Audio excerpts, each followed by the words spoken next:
ನಿನ್ನೆ ಕೋರ್ಟ್ನಲ್ಲಿ ಏನು ಆದೇಶ ಆಗಿದೆ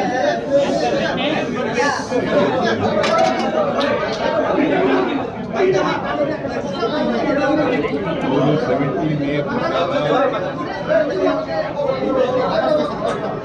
ಇನ್ವೆಸ್ಟಿಗೇಟ್ ಮಾಡಿ ಅಂತ ಹೇಳಿದ್ದಾರೆ.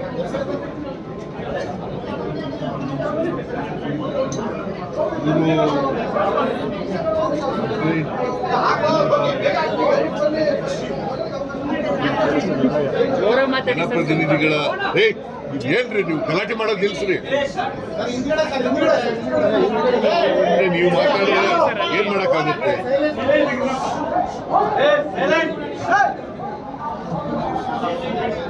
ಜನಪ್ರತಿನಿಧಿಗಳ ನ್ಯಾಯಾಲಯ ನಿನ್ನೆ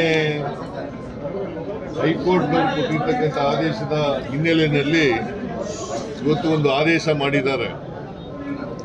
ಆದೇಶದ ಪ್ರತಿ ನನಗೆ ಸಿಕ್ಕಿಲ್ಲ. ಪೂರ್ಣ ಆದೇಶವನ್ನು ಓದಿದ ಮೇಲೆ ನಾನು ಸಂಪೂರ್ಣ ರಿಯಾಕ್ಟ್ ಮಾಡ್ತೀನಿ. ಅದರ ಮೇಲೆ ನಿಮ್ಮ ಕುತೂಹಲ ಅರ್ಥ ಆಗುತ್ತೆ. ನಾನು ಸಾಯಂಕಾಲ ಆಗುತ್ತೆ ಅದು ಸಿಗ್ಬೇಕಾದ್ರೆ ನಾನು ಈಗ ಕೇರಳ ಕೊಟ್ಟಿದ್ದೀನಿ. ಅದರಿಂದ 6 ಗಂಟೆ ಮೇಲೆ ಅದು ಸಿಕ್ಕದು. ಸಿಕ್ಕಿದ ಮೇಲೆ ಸಂಪೂರ್ಣ ರಿಯಾಕ್ಟ್ ಮಾಡ್ತೀನಿ. ಈಗಾಗಲೇ ನೆನ್ನೆ ಹೇಳಿದ್ದೀನಿ, ನಾವು ಇನ್ವೆಸ್ಟಿಗೇಷನ್ ಎದುರಿಸಲಿಕ್ಕೆ ತಯಾರಾಗಿದ್ದೀವಿ. ತನಿಖೆಗಳಿಗೆ ಯಾವುದಕ್ಕೂ ಕೂಡ ಎದುರಲ್ಲ.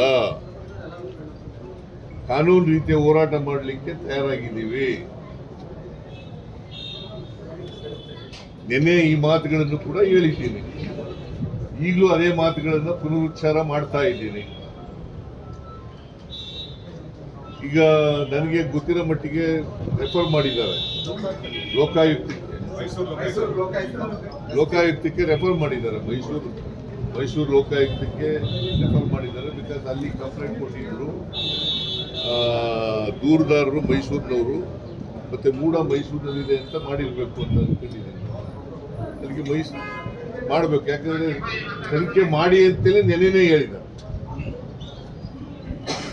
ತನಿಖೆ ಮಾಡಿ ಅಂತ ನೆನೆನೇ ಹೇಳಿದ್ದಾರೆ. ಅದರ ಪ್ರಯುಕ್ತ ಈ ತನಿಖೆಯನ್ನು ಮಾಡಿದ್ದಾರೆ ಅಲ್ವಾ?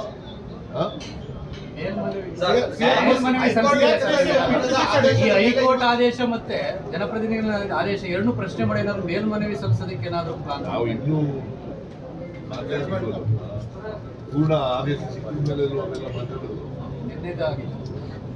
ಪೂರ್ಣ ಆದೇಶ ಸಿಕ್ಕಿದ ಮೇಲೆ, ಇವತ್ತಿನ ಆದೇಶ ಸಿಕ್ಕಿದ ಮೇಲೆ ನಾವು ಲಾಯರ್ಗಳ ಜೊತೆ ಚರ್ಚೆ ಮಾಡಿ will take A final decision.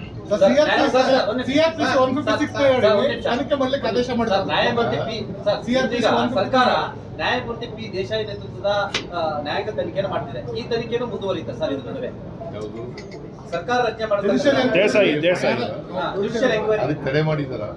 ಇಲ್ಲ ಸರ್, ಅದು ಇಡೀ ಮೂಡಕ್ಕೆ ಸಂಬಂಧಪಟ್ಟಂತೆ ಮುಂದುವರಿಯುತ್ತೆ. ಕಮಿಷನ್ ತಡೆ ಮಾಡಿಲ್ಲ,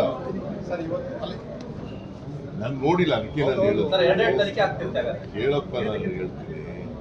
ನಾನು ಸಂಪೂರ್ಣ ಪ್ರತಿಕ್ರಿಯೆ ಕೊಡಬೇಕಾದ್ರೆ ಆದೇಶ ಓದಿದ ಮೇಲಲ್ಲೂ ಕೊಡೋದು, ಕ್ಯಾಚ್ ಪ್ಯಾಚ್ ಆಗಿ ಕೊಡಕ್ಕಾಗಲ್ಲ. ತನಿಖೆ ಬೇಡ, ಅಗತ್ಯತೆ ಇದೆಯಾ ಸರ್? ಈಗ ಕಮಿಷನ್ ಎನ್ಕ್ವೈರಿ ಆರ್ಡರ್ ಮಾಡ್ತಿರಲ್ಲ, ಅದು ಪ್ಯಾರಲಲ್ ಎನ್ಕ್ವೈರಿ ಆಗಲ್ಲ. ಲೋಕಾಯುಕ್ತರು ಮಾಡ್ಬೇಕಲ್ಲಪ್ಪ ತನಿಖೆನ, ಪ್ಯಾರಲಲ್ ಇಲ್ಲ. ಲೋಕಾಯುಕ್ತನೇ ತನಿಖೆ ಮಾಡಬೇಕು. ಅದನ್ನ ಸಂಪೂರ್ಣ ಆದೇಶ ಓದಿದ ಮೇಲೆ ನಾಳೆ ಬೆಳಿಗ್ಗೆ ರಿಯಾಕ್ಟ್ ಮಾಡಿ.